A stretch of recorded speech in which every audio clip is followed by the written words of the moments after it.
Vamos ao 25 de Abril? Vamos ao 25 de Abril. Onde é que estava no dia 25 de Abril? De manhã estava em casa, não é? O João Ribeiro liga-me e diz, a certa altura eu tento fazer esta memória, mas é uma memória difícil. E a certa altura há aqui coisas que eu não sei nem me atrevo a dizer porque eu já não me lembro. Era militar. Mas já trabalhava na capital, era aquele esquema das 8 à 1 na capital, da 1 até às 7 no serviço categórico de exército, e à noite ia fazer serviço. Liga-me, e eu como não tenho carro, o primeiro comboio das 5h30 da manhã, de Lisboa, e chego ali ao Caixo de Rei, começo a ver estranhamente, senti que havia algo estranho. Tentei telefonar para o jornal para tentar saber, para buscar mais rolos, tinha poucos rolos, de uma cabine telefónica, e depois durante o dia todo foi das casas das pessoas, não havia telemóveis, ali estava saturado ali nos restauradores, ali, e a certa altura eu estou no Rossio e vejo uma chegada de uma coluna que nem os militares hoje me conseguem saber até hoje. Está a ver, é uma das dúvidas, nem os militares do 25 de Abril, nem o Vasco, nem o João Andrade da Silva, nem o Monge, não foram capazes de dizer se aquela coluna que estava ali, se tinha sido a do Salgueiro Maia, que vinha do Terreiro do Paço, que dividiu-se, foi uma para o Carmo e outra foi para a Penha de França, para a Legião.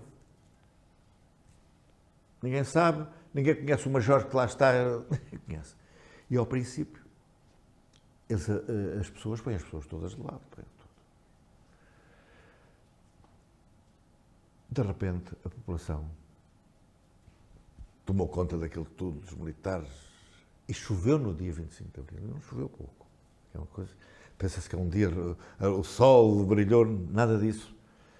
E o 25 de Abril é um golpe militar, com objetivos militares, de reivindicação socioprofissional, que só podia acontecer em Portugal, que é uma senhora que tinha uns escravos que já não serviam para um almoço, não sei o que mais.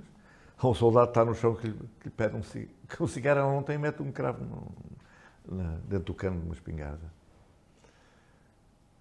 Depois é uma revolução militar que acaba, é um golpe de Estado militar que acaba numa revolução popular. Não me recordo, é isso que eu lhe ia dizer. Dizem que o posto de comando está na Pontinha. Quem é que me disse? Eu estou a dar de voltas à minha cabeça. Como é que eu vou para a Pontinha? Não consigo, a sério, temos de ser honestos. Não sei, mas fui para a Pontinha, era militar, entrei, eu tenho a fotografia da chegada do Cepínola para receber as ordens do Otelo para ir fazer a rendição de Marcelo Caetano. E já está com um monge. O monge estava preso na trafaria.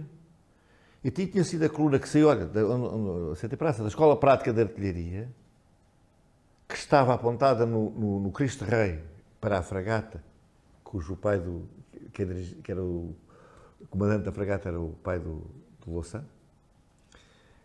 e já não haveria perigo, pronto, já tinha no Terreiro de Paço, já estava tranquilo, e eles vão ali diretamente libertá-los à trafaria. Portanto, eu hoje não consigo fazer a cronologia do tempo, porque isto era tão intenso, só sei que estou ali, permaneci ali, depois vou. Esta cronologia é que eu já não consigo tê-la escrita de memória. Vou para a Cova da Moura, também como militar consigo fotografar algumas fotografias inéditas. Há uma primeira conferência, não é bem uma conferência de imprensa, que o Cepínola fala, à noite, e depois eu fico ali e é a minha camarada a Teresa Monserrate que vai para os estúdios da televisão fotografar a conferência de imprensa. Ela que fez uma fotografia espantosa no Terreiro de Paço, os ministros a fugirem por um buraco. Isto é tudo tão intenso, porque isto continua até ao 1º de maio. Eu não vou a casa até ao 1º de maio. Ainda outro dia estava, a minha irmã já não se lembrava, mas lembrava-se depois, A minha irmã, que mora ali na João Crisóstomo, ia-me lá pôr a roupa e tomar banho um instantinho e voltava. Porque era um bocado, demorava mais tempo chegarmos. E era já a redação ali na Joaquim António da Guiar, já tínhamos vindo dali da Rua do Século. É uma coisa extremamente intensa e acho que é um momento memorável na nossa vida, é um marco. E nós que tínhamos vivido algumas grandes dificuldades, sentir a liberdade é uma coisa impressionante. São momentos inesquecíveis e que guardo. E é pena que o meu espólio do 25 de Abril foram coisas que eu fui recortando, porque o grande peso ficou na capital e não se sabe onde é que aquilo parou, onde é que aquilo anda, ou para onde andou, onde andará. E é engraçado, quando entreguei o meu espólio todo, que está na Fundação Mário Soares Maria Barroso, há muitas fotografias que foram digitalizadas que eu já não me lembrava, e algumas têm a dificuldade de aumento de milhões de negativos, nós não nos podemos recordar onde é que aquilo foi. Como é que aquilo foi? Às vezes é tão difícil. Eu ainda tenho alguma metodologia que escrevo e que não sei o quê, que consigo ir lá. Mas naqueles primeiros tempos, são coisas... O nosso cansaço também era grande, e depois ali a memória não fixa. E como é que foram aqueles dias na redação? Quando ia à redação, no meio dessa... Loucos.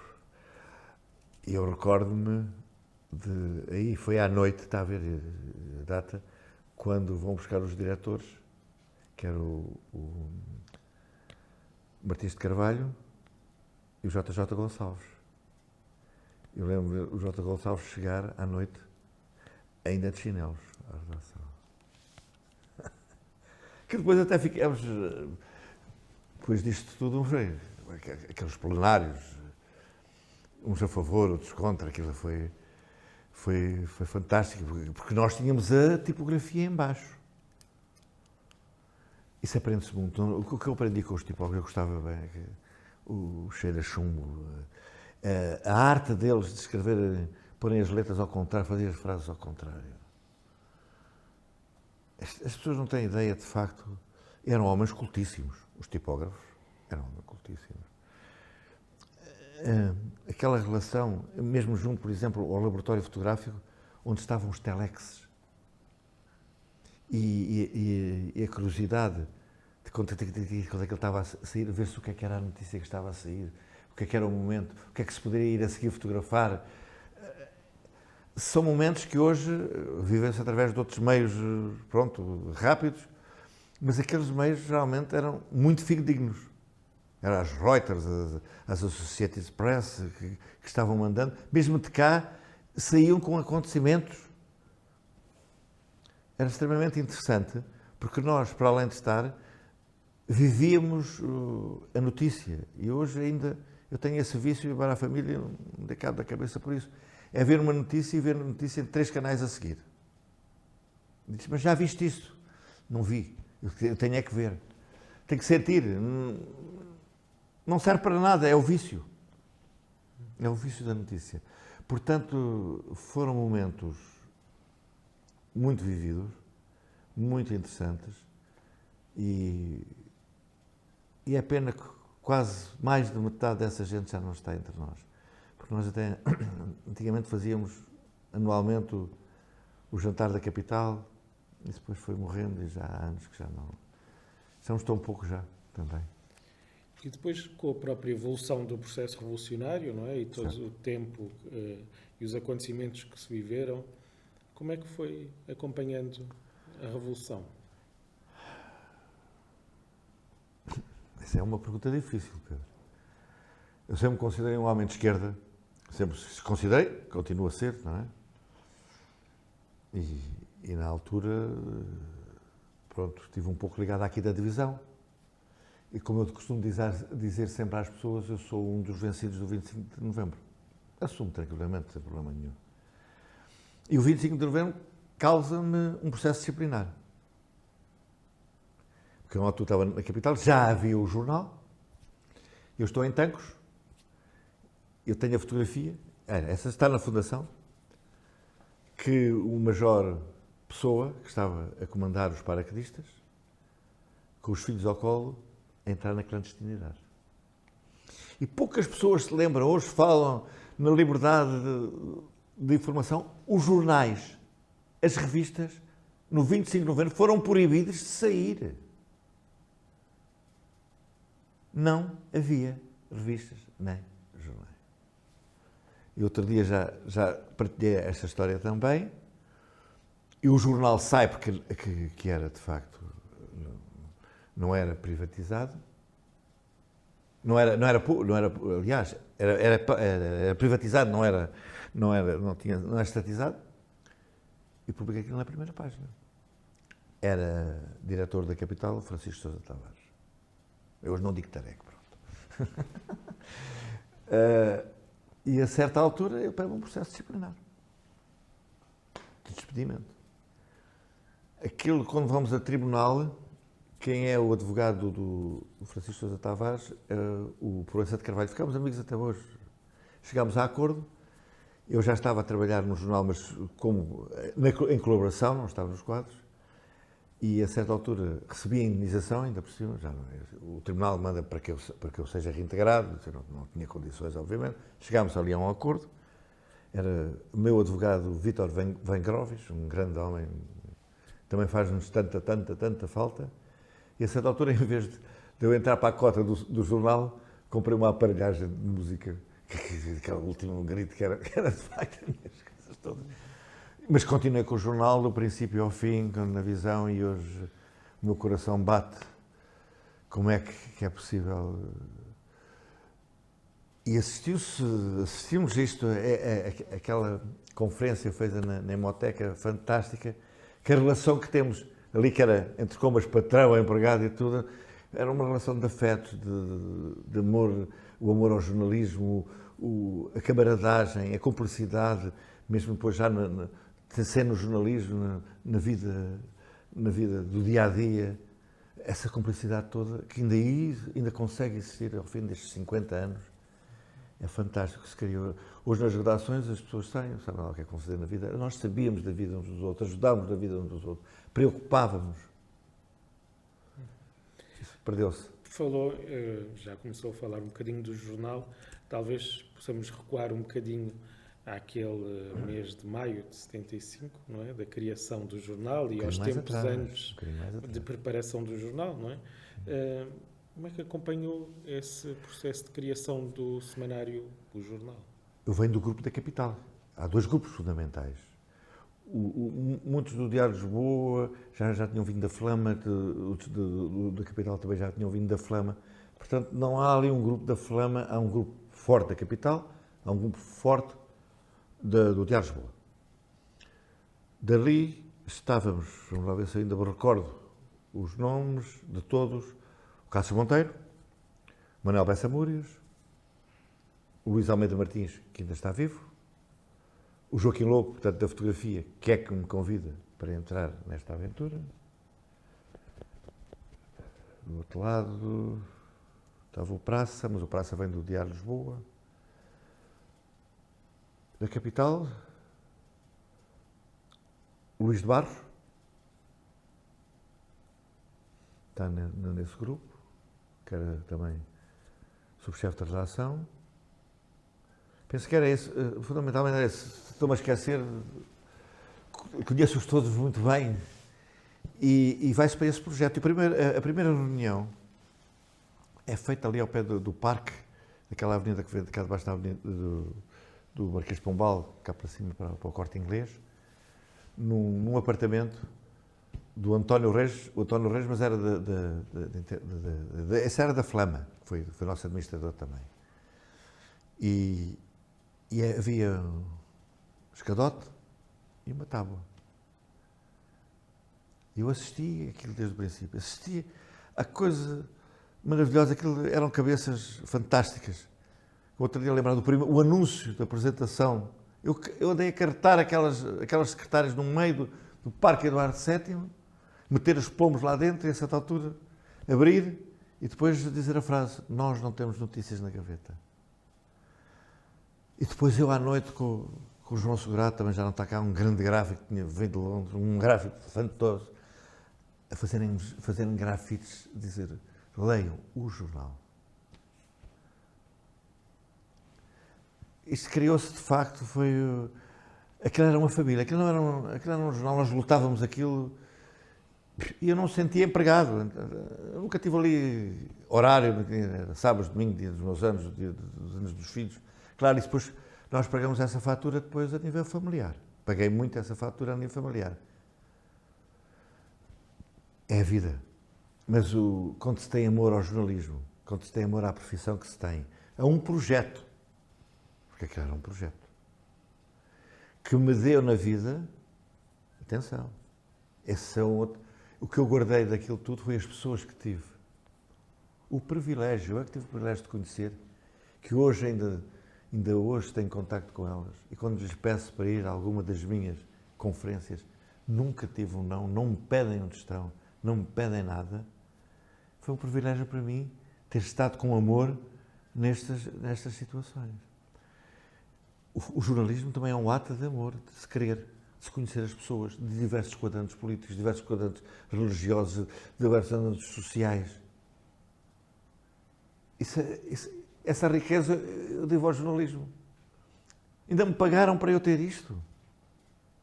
Já viu, Pedro? Ainda me pagaram para eu ter isto. Esta riqueza de ser humano que sou hoje, bom ou mau, bom para uns, maus para outros. Também não quero agradar a gregos e troianos. Mas isto é que o jornalismo me deu. Isto entre outros jornais, e depois outra pessoa que me faz uma falta tão grande. Fernando Assis Pacheco. Sabe que eu nunca concorri a nenhum concurso de fotografia. Fernando Assis Pacheco concorria por mim. Eu ganhei o prémio Gazeta. E recordo-me que era numa salinha, essa recordo-me, numa salinha que estava ao lado nossa, o Fernando Assis Pacheco, que não escrevia com um dedo, na máquina de escrever.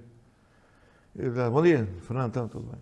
Ganhaste o prémio Gazeta? Ganhei o prémio Gazeta. Sim, ganhaste. E ele continua a coisa. Mas o que é que está? Eu concorri com o primeiro número da capa da Visão e ganhaste. Quero lá saber disso. Agora vais recebê-lo. O Fernando era assim. O Fernando, nos dias do fecho do jornal, eu tenho montões disso, fazia linguados, que era o linguado, fazia histórias do que estava a passar ali. Coisas impublicáveis, com palavrões, com as coisas todas, mas era aquela linguagem. Ele, para além de escrever, fazia-se o ambiente do fecho do jornal. E o outro foi ao supermercado, e o outro não sei quem vai ter com a namorada, não ficou aqui ao fecho. Era uma coisa incrível, era um diário. São coisas... São vivências, hoje também não estou nos jornais, mas às vezes quando tenho que ir a alguns jornais, às redações, falta o lado humano. Não é coscovilhice, é o lado humano, dos camaradas se relacionarem uns com os outros. Eu sei que os tempos são outros, não vou dizer que uns tempos são bons, outros tempos são maus, são diferentes. São muito diferentes e dá-me saudade. Dá-me saudades daquela gente toda. E fico com mais saudade quando um de nós parte, vem um bocadinho de mim. Que é uma coisa engraçada. Na altura, nessas idades, nós não sentimos a morte de pessoas que morreu. Mas hoje sente-se pessoas que foram tão importantes na nossa vida. Em relação ao jornal, qual era o grande aspecto distintivo do jornal, ou os aspectos, em relação aos outros jornais? Não é? Só um. Sempre foi um contrapoder sério. Um contrapoder sério. Nunca foi um jornal e morre quando faz o apoio aos jornalianos. Esta receita está feita, não há nada a fazer. Sempre foi, começa logo em 75 com o Cúpula dos 9. É o primeiro jornal que publica as fotografias das caras e o manifesto. Há outro, acho que parece que havia outro, mas publicamente. Mas depois, quando começa do 25 de Abril, começa a estar do outro lado. E depois tínhamos aquele homem, Bessa Mourias, para fazer títulos de jornal, não encontrei ninguém. Nem os inventores do Correio da Manhã, que é uma coisa horrorosa, têm a genialidade que o Manel tinha. O Inácio acumula, não é? A capital com o jornal. Só até 75. Só até Finais de 76, quando foi o processo de 76, 77. A partir daí, no dia que dá a sentença que eu saio, é o dia que o jornal me põe no quadro. Eu não pedi nada. Eu tenho na minha vida duas coisas profissionais. E mesmo depois, não remuneradas. Nunca pedi nada para entrar, nem nenhum patrão me despediu. Porque cantaram, mas perderam. Nunca. Quando saio da visão, saio porque tenho um acidente de trabalho e falo com o Dr. Balsemão. Que ele não queria que eu saísse. Mas saio. Fui eu que saí. E mantenho hoje. Aliás, eu mantenho com todas as empresas onde trabalhei o melhor dos contactos. Pronto, foram alturas na vida nós temos que fazer opções que queremos e o jornal para mim foi um desafio deslumbrante. E não quis ser sócio, quis uma aparelhagem. Desses acontecimentos da Revolução, recorda-se de fotografar algum em particular? Estou-me a recordar, por exemplo, de como é que foi fotografar, por exemplo, as eleições de 75, as primeiras eleições livres. Ainda agora, não sei se já viu a revista dos jornalistas, na capa está na Gulbenkian. Aquilo foi um momento, para quem tinha passado as eleições de ter que dar o boletim de votos às pessoas nas filas eleitorais, é um momento de liberdade, de sentir. E poucas pessoas, eu tenho essa fotografia, eu nem me lembrava dela, outro dia que a vi. A chegada do Dr. Mário Soares à Gulbenkian, para fazer conferência de imprensa com o Manuel Alegre, vem com uma gravata com os símbolos do Partido Socialista. Já não me lembrava. São esses momentos, é os primeiros grandes momentos com camaradas estrangeiros, ávidos de perceber o processo, e esses momentos, a seguir mesmo destes tempos revolucionários, é o contacto com um homem fabuloso que agora nos deixou, Sebastião Salgado. Um extraordinário repórter fotográfico, um extraordinário ser humano. Quando vinha cá, quando eu ia depois, vou a Paris, ia estar com ele, quando ele estava lá, que nos faz tanta falta pela sua criatividade, que chegou aqui a pedir, recordo comigo, com o Carlos Gil, quando foi da Torre Bela, e hoje vão ver ali a Almada, a exposição dos repórteres fotográficos estrangeiros, que é uma coisa divinal, e percam o amor a 65 euros e comprem o catálogo. Que aquilo é uma coisa deslumbrante, deslumbrante. E eu olho aquilo e arrepio-me. E algumas coisas digo como a humildade. Gostava de ter sido eu a fotografar aquilo. E estive ali perto e não fotografei assim. Fotografou a Constituinte?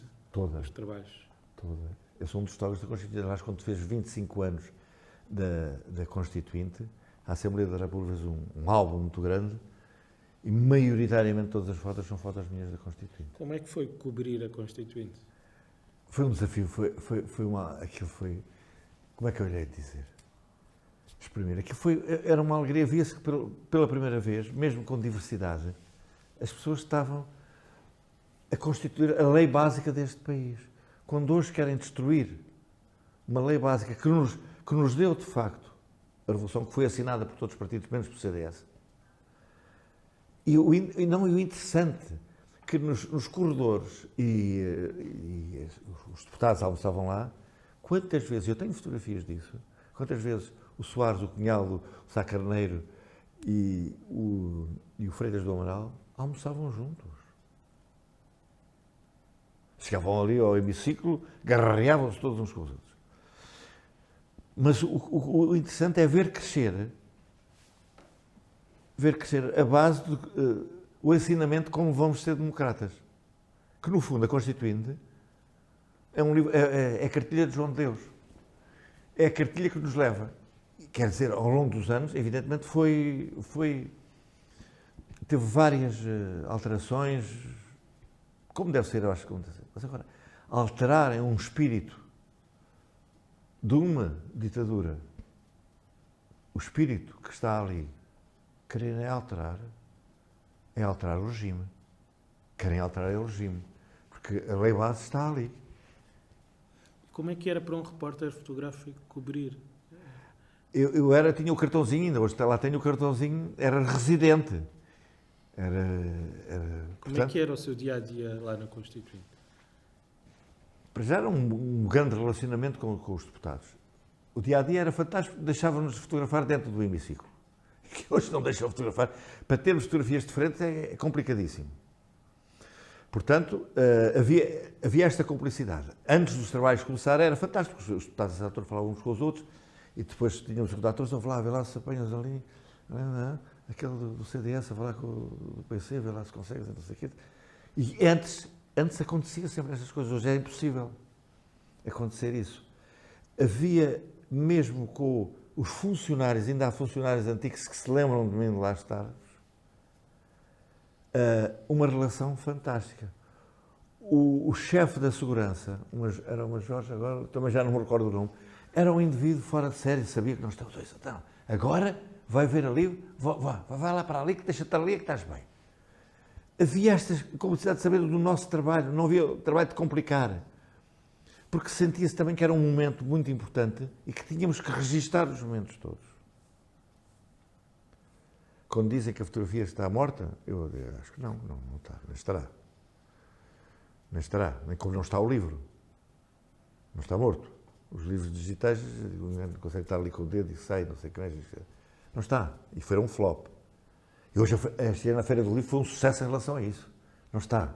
A fotografia não está morta. Está criativo. Cada vez saem álbuns de fotografia e de cada vez melhores e com mais qualidade e criativos. Portanto, esses momentos na Assembleia eram fantásticos. Almoçávamos juntos, até jantávamos juntos, conversávamos. Chegávamos a ter essas coisas assim. Você quer uma fotografia que publicou? Não arranja uma fotografia dessas. Numa sessão a seguir, imprimia, está aqui. Vamos, quanto é que tem que pagar? Estou aqui ao serviço, não. Era o que me faltava. Nunca fiz isso. Em toda a minha profissão, tudo o que estava a trabalhar para as entidades, as duas da capital e do jornal, nunca cobrei um cêntimo dos que me pediram. Pediam, gostavam, bem ou mal. Eu só pedia o seguinte: um dia que publicar, ponha lá o meu nome. E uns fizeram, outros não fizeram, mas isso também é a vida, não tem problema nenhum. Portanto, isto foi, se calhar, fruto também da ética e da educação que tive. Estas coisas vêm todas portadas. É evidente que tive clientes com que fiz trabalhos. Isto era outra coisa à parte, não tinha nada a ver com os jornais. Mas esta relação humana era fantástica.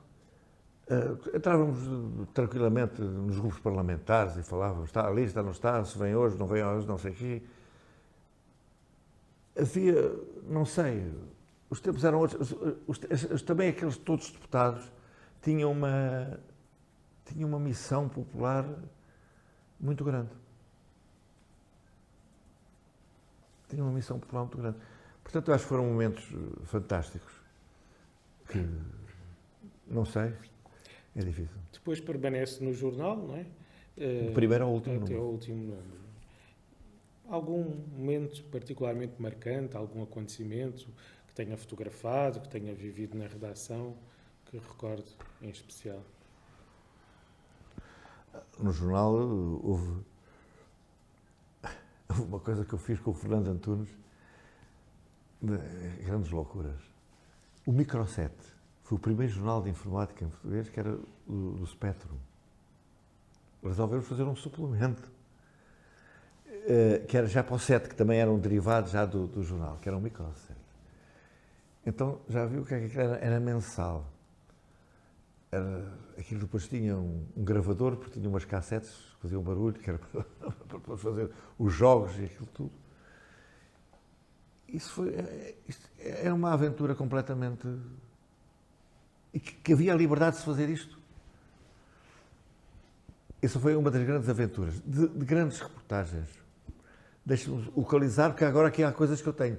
Umas são feitas já na visão, outras são feitas no jornal. Não me recordo, mas eu penso que esta foi feita no jornal. A Ilha do Dr. Soares, a Israel e depois quer ir visitar o Arafat. Portanto, eu penso que é do tempo do jornal. No tempo do jornal, também...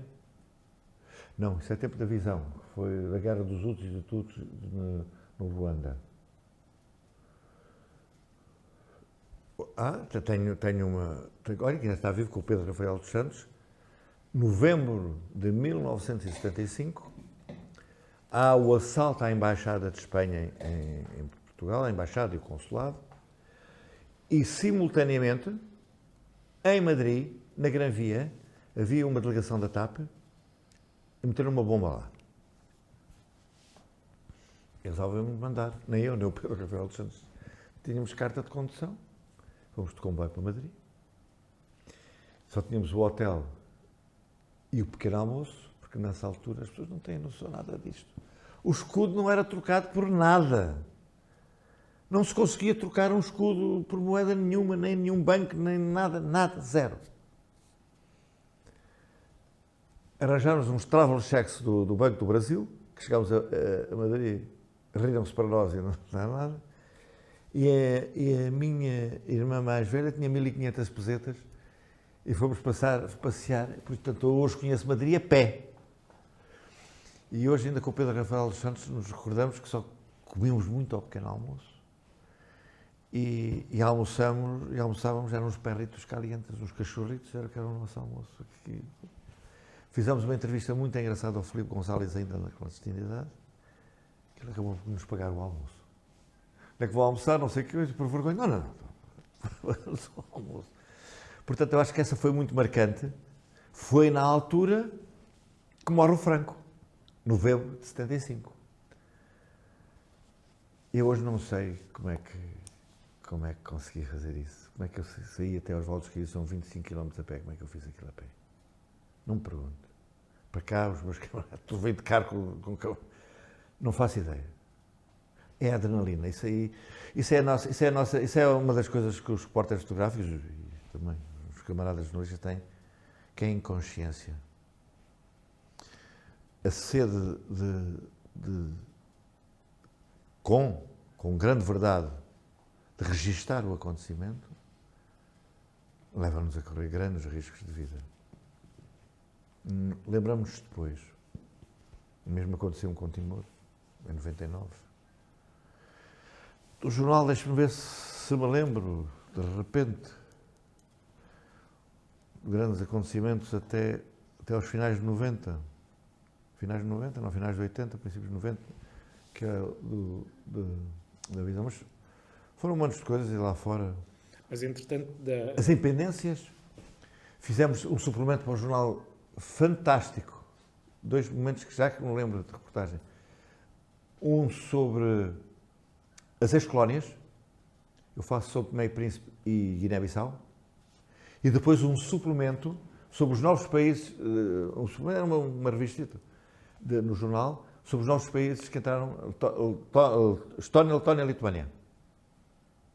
Foi muito, muito interessante, fotografámos, foi com a Emília Catano. Fotografámos, começámos a Alemanha, Estónia, Letónia, Lituânia, depois fomos à Finlândia. E foi muito gratificante. Na Lituânia tínhamos uma entrevista com o Primeiro-Ministro. E eu digo à Emília, pá, quero ir à porta que eu quero quando chegar. Isto é um palácio lindíssimo, quero fotografá-lo ali quando ele chegar no carro e tudo. E nessa altura chega um senhor de bicicleta, chega, sai, e que entra, e o contínuo era o Primeiro-Ministro. Eu falhei essa fotografia. Aliás, nós não tivemos só o êxito. Eu tenho um falhanço jornalístico. Nós temos que todos assumir essas coisas. Com o Edito Soeiro, que também já não está cá entre nós.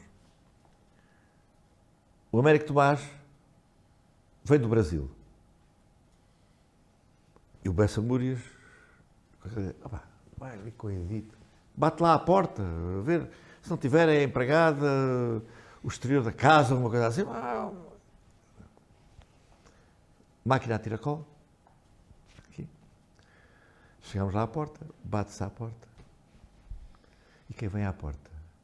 O Américo Tomás, de roupão e chinelos. eu fiquei tão petrificado que foi, não atendemos, e fechou. Mas eu tinha tempo de disparar. Eu congelei. E levei tanto na cabeça pela redação. O Américo Tomás, de roupão e de chinelos. E eu falhei. Mas nós temos que ter a noção disso.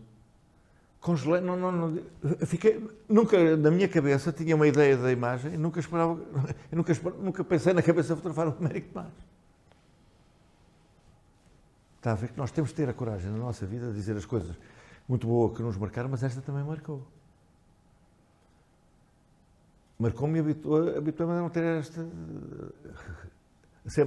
Nós não temos que tomar partido nenhum quando estamos a fotografar, né, de um lado e do outro, e ensinaram sempre a ir a um lado e ir a outro, e depois não fazer dos leitores estúpidos, e os leitores depois façam a decisão como quiserem. E estarmos sempre como estamos... O que está a acontecer, nós estamos sobre um buraco da fechadura, somos uns voyeurs. Não temos que nada estar com A, com B ou com C, não temos que... Essa foi a escola que eu tive. Perguntava, mas você acha bem, não sei o quê? Não acho nada, não estou aqui para fotografar, não acho nada. Mesmo que achasse. Essa é uma regra de ouro que eu tive. E hoje vejo que tem os comentadores que estamos a dar educação, quer dizer, como nós somos completamente estúpidos. Eu tenho grande dificuldade mesmo dos jornalistas e mesmo os repórteres fotográficos estão a dar lições às pessoas. Não, eles têm que relatar os factos. Os factos depois são os historiadores é que os têm que fazer. Os historiadores é que os têm que fazer. Não somos nós. Nós temos que dar a matéria objetiva, não é subjetiva, objetiva, para os historiadores, essa é que é a missão deles, fazerem história. Esta minha teoria sobre o jornalismo é muito complexa. Mas eu aprendi assim, e o João Ribeiro dizia-me, vês um acidente, primeiro fotografas, depois é que vais assistir a pessoa que está ali. Isso é terrível dizer, mas é esta escola.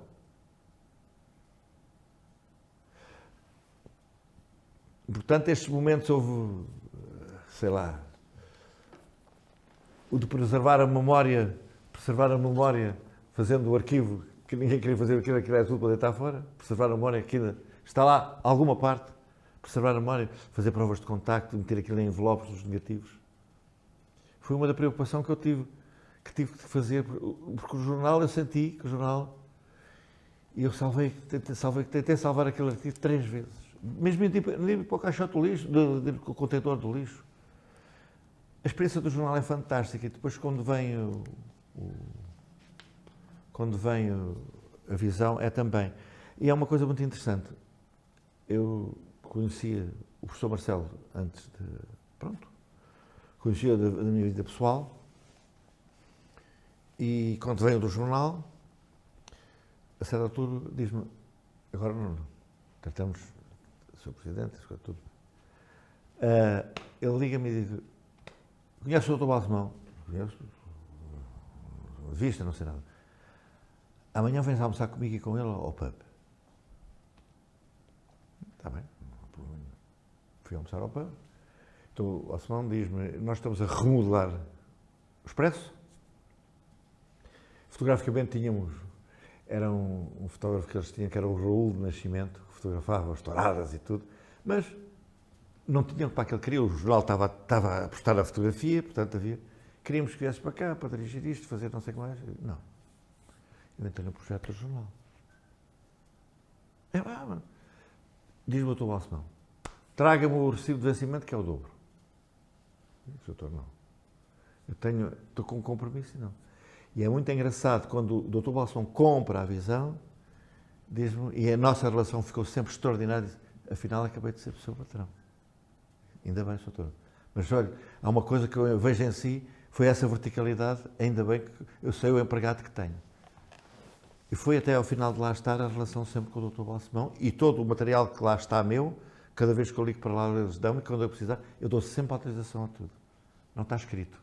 Está escrita a minha oralidade entre o Dr. Balsemão e eu. São códigos de honra que às vezes não se podem nunca quebrar. Mas se calhar, agora pensando, voltando sempre atrás, se calhar foi a educação que se teve e que estes 7 momentos que são momentos de crise e que são momentos que nos batem, são extremamente importantes e que nos fazem crescer e ser as pessoas que somos, boas ou más, bons para uns, maus para outros. e para outros assim. Quer-nos recordar um pouco como é que foi esse primeiro tempo na visão? Olha, o primeiro tempo na visão foi a reportagem que hoje disse que levou-me à guerrilha da parte dele, com o gajeiro, que era o único camarada que não me falava. Porque ele continua a dizer, ele era o melhor, se calhar o melhor entre nós todos, mas humanamente, este binómio tem que existir. O grande ou o bom fotógrafo e o bom ser humano. Eles não vivem um sem o outro, para mim, na minha maneira de ser. E a visão, acontece o seguinte, eu era para ir com o José Plácido Júnior para a Jamba.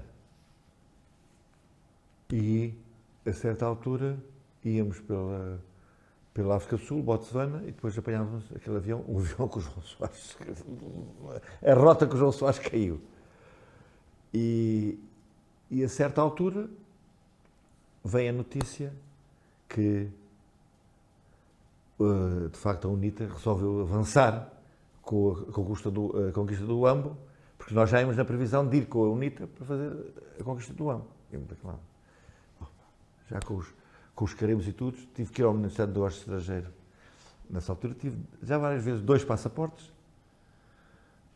um para entrar em Luanda, para Angola, para ir ter a Angola. Luanda, não sei se hoje ainda é assim, é o sítio da contra-informação. Se falam sem fake news, então naquelas alturas fake news era o dia-a-dia, não se sabia nada. E nós resolvemos ir para Benguela. E em Benguela, de avião, comprámos o bilhete, mas cada vez que chegámos ao aeroporto, as pessoas não têm noção das coisas. As pessoas avançavam para dentro do avião, com lugares marcados e tudo, com galinhas e tudo. Quando chegámos à nossa porta de entrada, já não havia lugar no avião para nós. 2 vezes. Eu digo, então, alugámos um avião e foi. Ficámos alojados no consulado português, a dormir.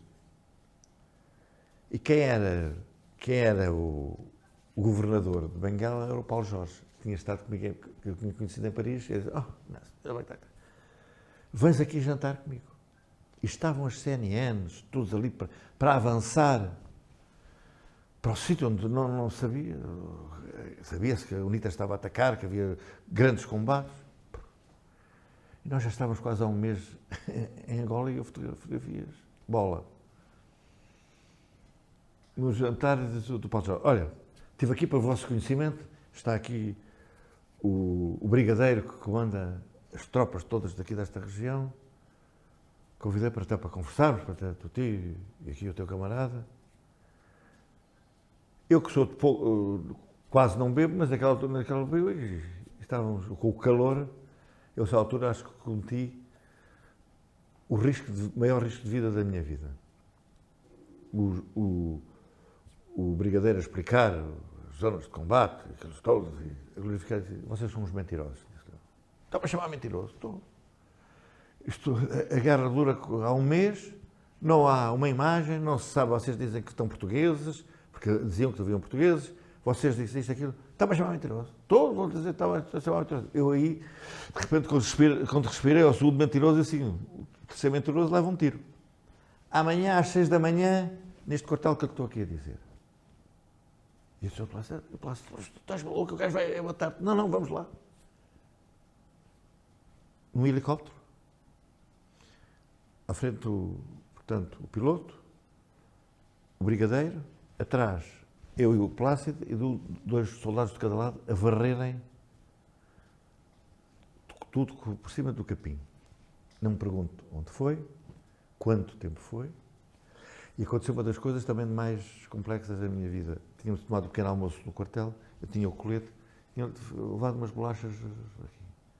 E a certa altura, o helicóptero, não a terra, disse, saltem, daqui a 20 minutos estamos cá. E a primeira coisa que tenho é um miúdo que se chega ao meu assim, dá-me uma bolacha. Ele viu ali, eu agarrei na bolacha e ia dar na mão do miúdo. Foi na boca que ele abriu a boca. E digo assim, Inácio, põe-te tranquilo para que tens que ir fotografar. Estávamos na zona de combate, foram 20 minutos. a certa altura tínhamos um tenente à espera que nos acompanhou sempre, e as pessoas ali deslocadas e tudo diziam, vêm para cá, que é para ganharem dinheiro depois com os prémios, não sei. Foi quando apanhei aquela foto, mesmo, sei lá, 10 metros onde estava a ver os combates, elas de vez em quando soavam mesmo ao pé de nós, que está naquele Unimog, com outro ao colo, que está morto. E que eu depois chamei-lhe a Pietà Negra, por causa da Pietà de Miguel Ângelo, embora esteja ao contrário de Pietà. Mas mesmo o preto e o branco, esse mesmo contraste é que me levou a chamar a Pietà Negra. Houve coisas que o Palácio, a certa altura, começou a vomitar. Disse, o Palácio, aguenta-te lá aí. E a certa altura, os 20 minutos estavam a passar. E é Palácio, não, continuando a fotografar, a fazerem enfermarias em galinheiros. Aquilo era terrível. O cheiro a sangue, aquilo, coisa nauseabunda. E detectámos, de facto, não havia portugueses nenhuns nisso. A essa altura chega o aeroporto, não aterrou, puxou-nos. E a essa altura disse, isto é a primeira, é a capa da visão. Porque tinha estado também o Gonçalo Rosa da Silva a fazer uma coisa sobre Luanda, mas isto era a primeira capa da visão. Conseguimos um avião comercial para Luanda, ligámos para a TAP, havia coisas nossas que ainda estavam no hotel em Luanda. Isto às vezes, o que nós fazemos, o que se consegue fazer. Ligámos para o diretor do hotel, agarra as nossas coisas, vá ao nosso quarto que estão ali, leva-nos ao aeroporto, porque nós chegamos no avião e vamos logo no TAP para Lisboa. O TAP atrasou 2 horas, estava à nossa espera, sujíssimo, já a ver numa zona de Como, aquela zona horrorosa. O comandante, ali ao meio, mandou pôr pessoas para o outro lado que estavam ali deslocadas para nós nos deitarmos e descansarmos um bocado. As pessoas protestaram e o comandante disse, desculpe, aqui quem manda sou eu, se não quiserem ficar, saem fora do avião. Para virmos para Lisboa. Como é que se gera estas coisas? Pedro, são coisas estranhíssimas. Um diretor do hotel que leva-nos as coisas ali, um avião comercial que para ao lado da TAP, nem saímos de um avião, metemos num avião comercial para Lisboa, com 2 horas de atraso à nossa espera. Depois saiu aquilo, saiu. Sorte, se calhar, não sei lá eu. Aliás, eu só tenho a noção mesmo da foto e de chamar, vamos ver. Eram slides, quando os vejo, então o que é isto? Isto é a Pietà de Miguel Ângelo. Tinha estado há pouco tempo em Roma e tinha estado a ver na Basílica de São Pedro e diz assim, isto está ao contrário, isto é um preto, isto é um negativo. Isto é um negativo daquilo que eu vi que eu me deslumbrei.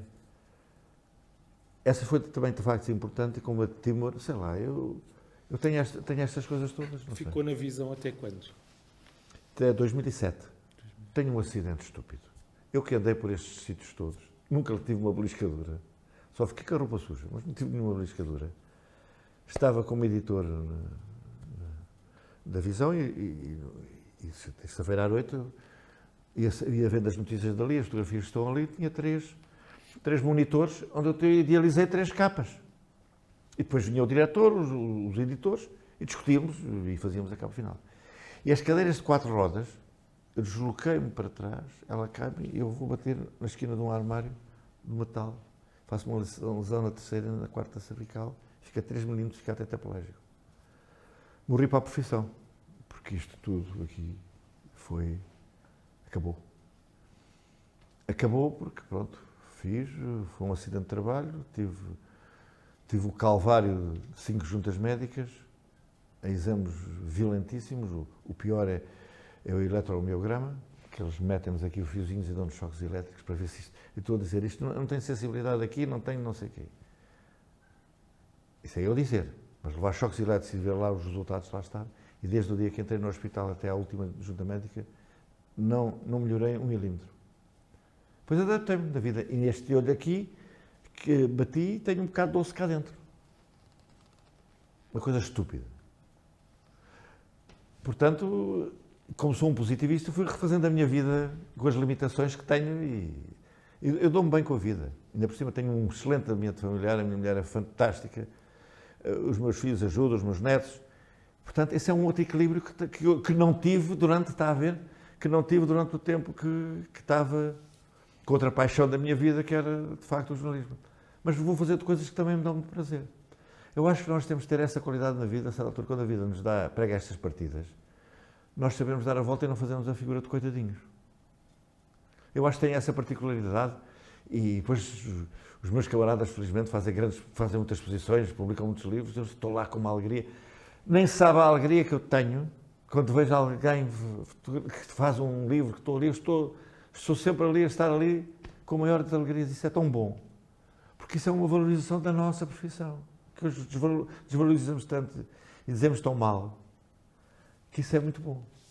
E mesmo às vezes os camaradas da escrita, isso alegra-me tanto, foram companheiros de vida. Se lhe perguntasse o que é mais importante num repórter fotográfico, o que é que diria? O mais importante, primeiro é amor à fotografia.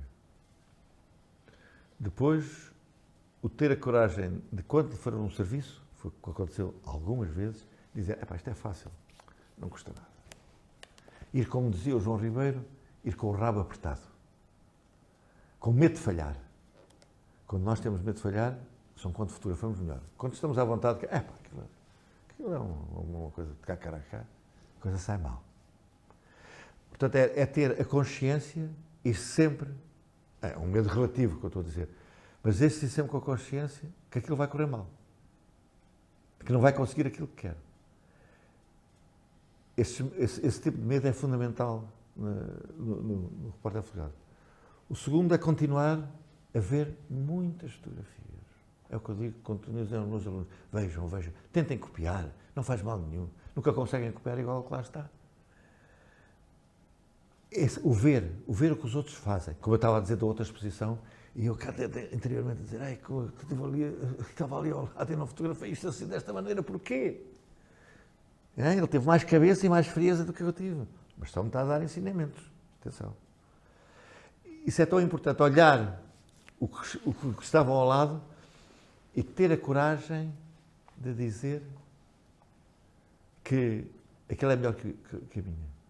E voltando só ao almoço, pediram uma sugestão de quem é que queria. Eu disse a um fulano que é fantástico, que se chama Rui Ochoa, que até hoje temos esta amizade, porque entra no Expresso antes de tudo de uma amizade. Está a ver como é que as coisas se conseguem. Os afetos são muito importantes nessas coisas e nos marcam a vida toda. Outra coisa no fotojornalismo é saber que a certa altura quantos bilhetes de cinema eu rasguei porque a certa altura apareceu um serviço. Encarar isso não como um desgosto da vida, mas como um prazer da profissão. Quantos jantares eu desmarquei? Quantos almoços eu desmarquei? Quantas férias eu desmarquei? Quantas? Tive outro preço, paguei com outros preços. Essas faturas pagam-se sempre. Estou arrependido? Acho que não. Pronto. Sempre fiz as coisas com amor e mesmo quando às vezes os camaradas de profissões pedem alguma coisa, eu tento sempre dar o meu melhor e desenrascar e fazer e virar o mundo. Numa tentativa de ajudar, porque eu acho que nós temos, e cada vez mais neste mundo cão, que é mesmo mundo cão, como considero a sociedade civil, é muito importante, de ser muito importante, mesmo na solidariedade, mesmo na ajuda aos outros e desinteressadamente. Quando nós fazemos solidariedade ou fazemos com um objetivo monetário, não dá. É outro defeito que eu tenho na minha vida. Quando quiser fazer um negócio comigo, convido-me. No dia a seguir está todo falido. Não tenho jeito nenhum para o negócio. Zero. Enganam-me de toda a maneira. Não tenho. A pessoa fala-me assim, fala-me ao coração e o negócio está todo desfeito. Portanto, eu sou o pior. Por isso, se calhar, quando eu pensei nisso no jornal, pensei que eu tinha que ter decisões desse tipo, e eu era o pior patrão do mundo, que punha a empresa era falida no dia seguinte. Não tenho jeito nenhum. Não sei preencher um IRS. A minha mulher dana-se comigo. Não sei, não tenho aptidão. E não é por o género, fazer o género disso tudo. Não sou capaz. Tenho grande dificuldade. Muito bem. Fale-me só um bocadinho sobre como é que foi ao longo da sua carreira os equipamentos, a aquisição de equipamentos e os equipamentos dentro dos jornais. Isto é, eram deles, eram vossos, vocês é que tinham que pagar, como é que isso evoluiu? Muito bem. Eu, ao princípio, sou nosso, ainda tenho a minha velha Nicanef, que aquilo ainda dá para pegar pregos na parede, porque ele ainda é forte e feio. Depois foi evoluindo e quando chegámos, foi na altura do Dr. Balsemão, eu sou um Nikonista, continuo a ter, sou um Nikonista e tenho as Leicas. Desde a Leica, ainda de negativo, com a Leica digital. Não é a mesma coisa, esqueça. A Leica com negativos, ainda quando se tira. Para retratos é aquilo que eu uso e depois dá-me mais chatice depois de saber onde é que se revela. Houve uma altura que, eu penso que foi na altura do Balsemão, que eles nos deram material. Canon. Objetivas, flashes, telas objetivas, deram tudo. Está a falar já na visão? Já na visão. Okay. Já na visão. Deram-nos material. E foi muito interessante, quando rescindi o contrato com a visão, não com a empresa, o Dr. Balsemão deu-me todo o material que eu tinha à minha guarda. Todo. 3 corpos, telas, uma série. Eu, como não era canonista, chateava muito trabalhar com Canon, chama mania, são mania dos fotógrafos. Que é tudo igual, são manias que se têm, um são do Benfica, outro são do Sporting. Eu gosto de Nikon, são de Canon. Depois, na prática, fazem bem e há alturas que umas são mais evoluídas que as outras. Depois deram-me material. Fiquei com o meu material todo, dei ao meu filho. Porque houve uma altura que os nossos contratos coletivos de trabalho, até essa altura, têm chamado o subsídio de material. Não pergunto já qual era o valor, mas até essa altura nós recebíamos mensalmente para o nosso material, mas sempre no jornal houve uma coisa, quando elas avariavam, o jornal pagava sempre ao mecânico o arranjo das máquinas. E houve uma altura que trabalhei sempre com 3 corpos. Eu fazer a homenagem a um grande repórter, não é repórter fotógrafo, é fotógrafo, mas um grande amigo. Avariaram-se os 3 corpos. Eu nesse dia ia almoçar com o Homem Cardoso. Eu disse, estou tramado. Então agora avariaram-se os 3 corpos. Um era a patilha, o outro era não sei o quê. O Homem Cardoso abre o armário e diz, leva aquilo que quiseres, quando estiverem prontas, logo me dás. Foi assim. Além de um ser humano fantástico, um fotógrafo fantástico, é um camarada de profissão assim. Portanto, isso foi a evolução. Contratualmente, tínhamos, os portais fotográficos tinham o subsídio de material. Já não me lembro quanto é que era. A partir de certa altura, abdicámos do subsídio de material e as empresas davam-nos material. Ok. E a nível de pagamentos, sempre foi pago com ordenados ou alguma vez chegaram a pagar-lhe, no fundo, ao trabalho, à fotografia? Eu fui sempre com ordenados. E no jornal tivemos uma coisa que quase nenhuma empresa tinha. Chegámos a ter 16 ordenados por ano. Eles dividiam os lucros, que de facto, é isto, outro dia esqueci-me de dizer isso, de facto eu cheguei a ter 16 ordenados por ano. Quando havia os lucros, eles dividiam por os funcionários. Não eram só os jornalistas, dividiam por os funcionários todos da empresa. É uma experiência que hoje não existe. Porque a primeira preocupação dos lucros que eles tinham era motivar quem estava a trabalhar. Isto era uma motivação. Eu nunca recebi, eu sempre nos sítios onde estive, nunca tive avançada a nada. E quando depois trabalhei, quando estive 10 anos na Sociedade de Casas de Autores, estava a gerir, era por direitos de autor. Portanto, nunca soube o que isso era, sempre tive um contrato, desde o dia 1 de junho, com o Dr. Luís Fontona, de 1 de junho de 1972, que faz o meu contrato. Começava-se na altura como estagiário do primeiro ano, estagiário do segundo ano, estagiário do terceiro ano, e depois em que entrava-se, de facto, como repórter fotográfico. Outra coisa em relação aos arquivos. Portanto, quando vocês fotografam, o negativo ficava nos arquivos do jornal. Como é que isso agora... Qual é que foi o futuro disso? Como é que isso desapareceu? Ou como é que isso, onde é que isso está? Essa história é muito interessante, focar nisso. Eu sou um carola. E no jornal, na capital, havia um arquivo, e como havia um arquivo, eu fui cortando o que estava a dizer há bocado. Eu hoje, do 25 de Abril, terei que 38, 40 imagens, não tenho mais. Mas fiz montões de rolos, porque aquilo ficava lá na capital, havia um arquivista, havia o arquivo e ficava lá. Acabavam os arquivos e dávamos para lá os negativos. Quando chegou ao jornal, não havia nada. E eu resolvi fazer uma coisa que se chamava provas de contacto e metia os negativos dentro de um envelope. E ao princípio nem escrevia, mas depois a essa altura comecei a escrever o envelope do que era. Deram tão pouca importância àquilo que teve quase 3 vezes para ir para o lixo. E eu, estupidamente, devia ter ficado logo eu com aquilo tudo. Não fiquei porque achava que aquilo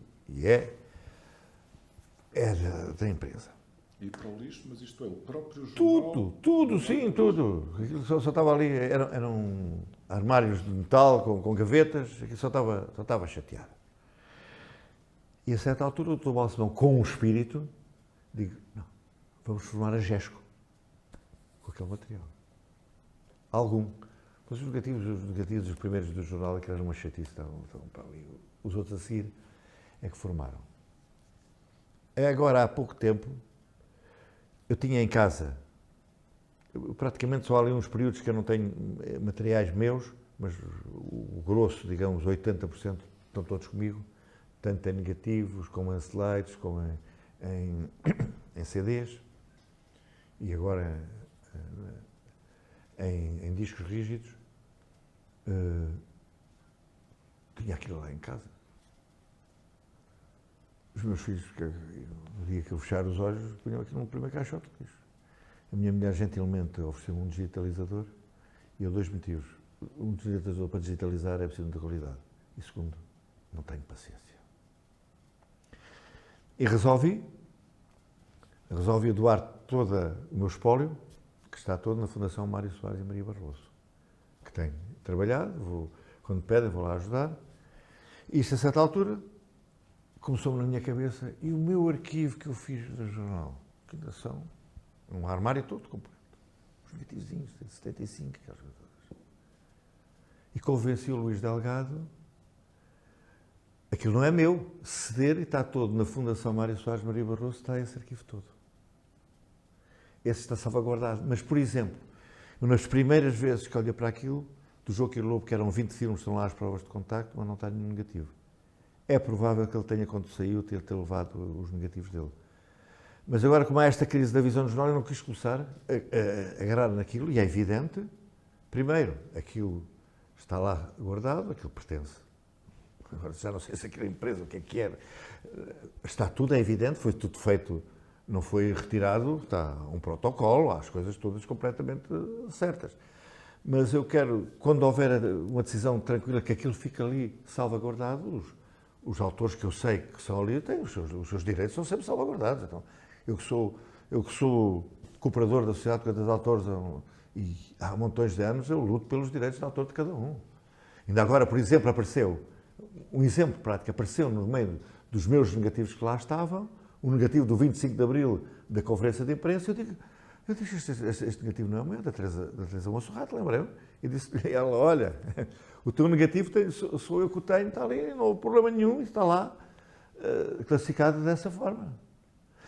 Portanto, esse arquivo, mas foi uma calorice minha. O João Ribeiro, acabava os serviços e deitava os filhos para o lixo. Eu tenho lá, ali no arquivo que está lá, são montes de coisas dele que ele deitava para o lixo. O que é que eu lhe diga? Eu é que achei que nessa altura devia preservar a memória.